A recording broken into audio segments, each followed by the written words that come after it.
Good morning students. Let's see about raw materials today. Under equipments and raw materials, today we'll be discussing about raw materials in the unit 2. The contents of today's discussion are purchase specifications of raw materials and maintenance of stores for raw materials. If you take raw materials, it's purchase specifications and maintenance of stores for that. What are raw materials? All materials that are used in the manufacturing of a finished bulk are called raw materials. All materials that are used in the manufacturing of a finished bulk are called as raw materials, even though it may not be present in final product. Example, certain solvents. So raw materials can be either active drug or inactive substance. It's called raw materials.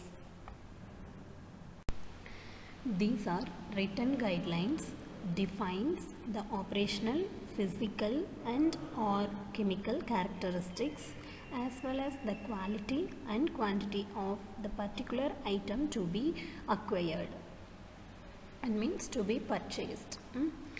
What are purchase specifications? These are written guidelines defines the operational, physical and or chemical characteristics as well as the quality and quantity of the particular item to be acquired. What are the types of purchasing? Centralized and decentralized. What are centralized purchasing? When different branches of a company require similar type of raw materials, then centralized purchasing is preferred. When require different types of materials, then decentralized purchasing is required. That is the difference. When different branches of a large organization require different types of materials, then that is coming under decentralized purchasing.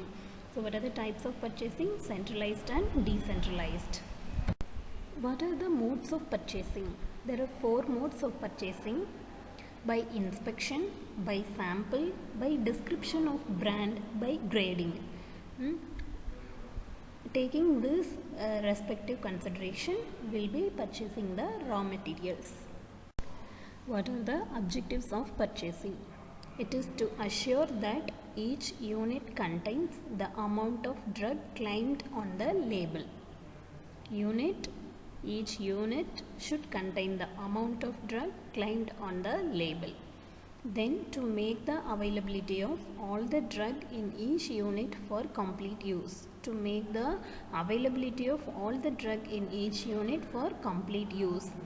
Then to ensure the drug stability with its expected shelf life. Then to confirm no toxic foreign substances.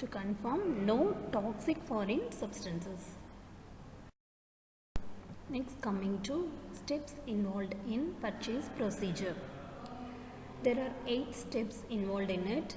First one, purchase requisition, selection of supplies, receiving the material, inviting quotation, placing the order, checking of invoice or bill, recording of bills in books, releasing the payment to the supplier.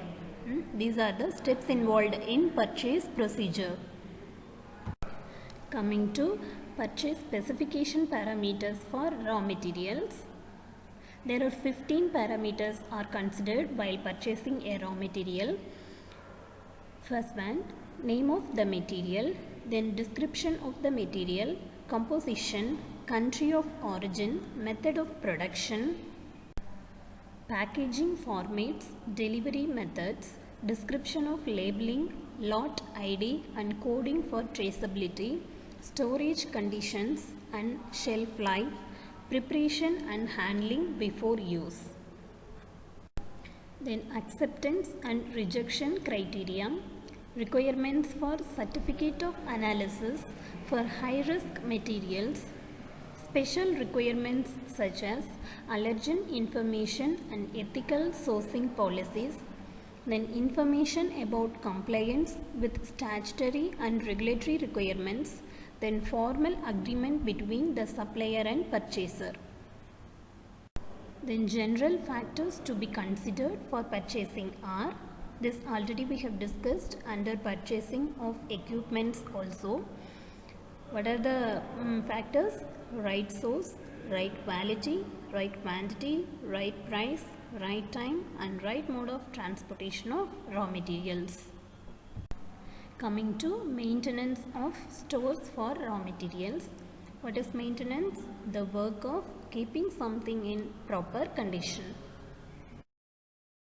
Coming to location of stores for raw materials.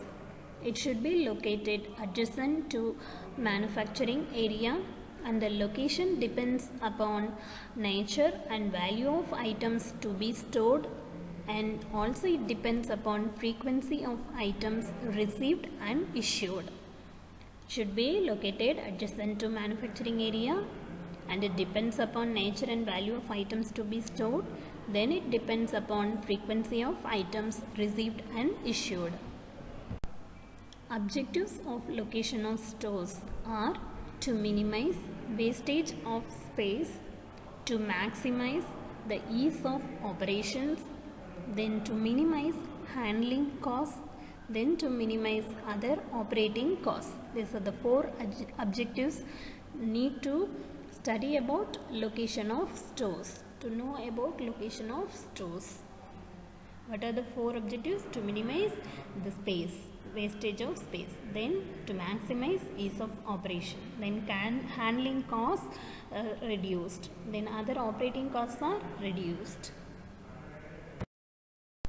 Then after a proper location of stores, what are the facilities required for stores in the maintenance?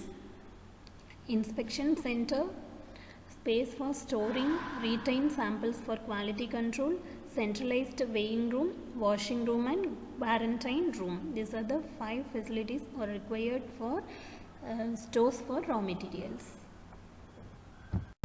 Coming to storage conditions for raw materials in the stores.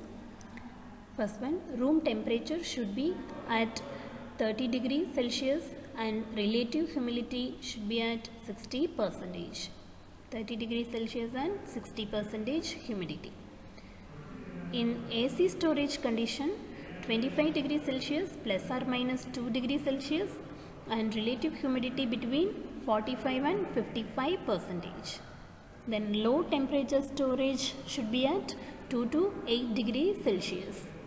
Then store light sensitive materials in amber colored containers. Okay, store light sensitive materials in amber colored containers. These are the specifications for storage conditions in the stores for raw materials.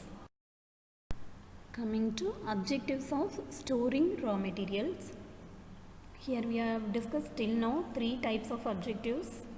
One is related to purchasing specifications of raw materials. Another one is related to maintenance location of stores. Now it is related to storing raw materials. Storing of raw materials. It is to avoid pilferage, theft and fire. Then it is to efficient use of storage space. Then maintenance of correct inventory levels. Then keeping up to date records of receipts, issues and inventory levels. Then speedy issue and receipt of raw materials. Full identification of raw materials at all times. Then correct location at all times. Then protection of materials. These are the objectives of storing raw materials. Coming to storage area specifications. There are 8 parameters specifications given for storage area.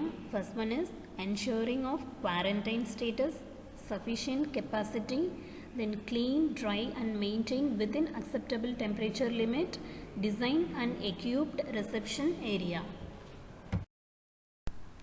Then separate sampling area, segregation for storage of rejected, recalled or returned material, safe and secure area for narcotics, highly active, dangerous and risky materials. Then first in, first out rule to be followed, that is FIFO. Then first expiring first out rule also to be followed, that is FEFO. These are the specifications, 8 main specifications for storage area of raw materials. Let's see the functions of store department. General functions are maintenance of stock, maintenance of hygiene, sanitation and pest control, then maintenance of material handling equipments. Then what are the specific functions of store department means? Receiving and recording raw materials from vendors and subsidiary units, then quarantine first storage, that is sampling and approval by quality control department, then positioning and final storage, issuing and recording of materials involved in production, then receiving and dispatching of finished goods from production department, then it is distributed. That is the specific functions of store department. So now enough points we have discussed under raw materials, its purchase specifications and maintenance of stores for it. With this second units get completed. In the next class you will be having MCQ class test on unit 2. Get prepared and go through all the PPTs coming under unit 2 and come to the next class. Thank you so much for patient listening. So what are the titles we have discussed under unit 2? Organization and personnel, premises and equipments and raw materials. 3 subtitles we have discussed in brief. Just recollect all the points and come to the class. Thank you.